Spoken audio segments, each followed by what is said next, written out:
Politics అంటే నేను అవునమ్మా అమ్మా ఇదిగో ఇలానే ప్రతి వారం ప్రెస్ మీట్ పెట్టుకుంటాను, అందరినీ పిలుస్తాను. ఆ వారంలో జరిగిన ప్రతి పని మీద నేను మాట్లాడతాను అంతే.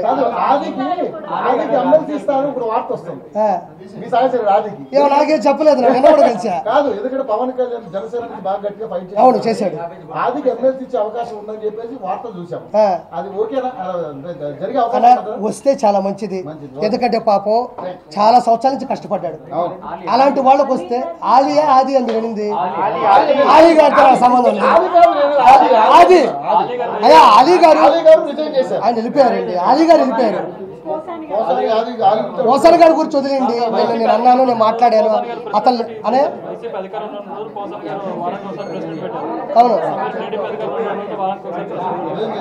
ఎవరు ఖచ్చితంగా పెడతా.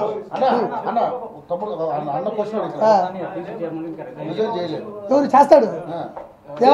ఇప్పుడు ఎఫ్డీసీ చైర్మన్గా పోసాని గారు రిజైన్ చేయలేదన్నారు, చేయకుండా ఇంట్లో ఇట్టుకుంటాడండి దాన్ని. ఆ రోజు నేను మాట్లాడినప్పటి నుంచి ఈ రోజు వరకు బయటికి రాలా. బయటకు వచ్చి కనీసం ఓడిపోయిన తర్వాత అయినా ప్రజలు మమ్మల్ని ఎందుకు ఓడించారో మేము తెలుసుకుంటాం, మేము నేర్చుకుంటాం అని కూడా లేదు.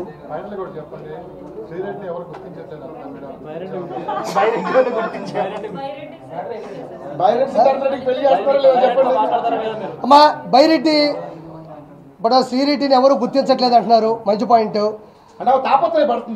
అర్థమైంది, ఆవిడ తపన ఆవిడ తాపత్రం నాకు తెలిసింది. ఇప్పుడు బైరెడ్డి కూడా వయసులో ఉన్నాడు, పొరకలు వేస్తున్నటువంటి వయస్సు, ఉత్సాహమైనటువంటి ఉత్సుకతతో కూడినటువంటి వయస్సు. కాబట్టి నువ్వు ఎలాగో వన్ సైడ్ లేవు కాబట్టి ఒకసారి ప్రపోజ్ చేయి, వెళ్ళు బైరెడ్డి సిద్ధార్థ రెడ్డి దగ్గరికి వెళ్ళు. బయటకు వచ్చేస్తే పట్టేసుకుంటారు కదా, అతను కూడా పట్టేసుకుంటారు. అతనికి ఏముంది, ఇప్పుడు ఇద్దరు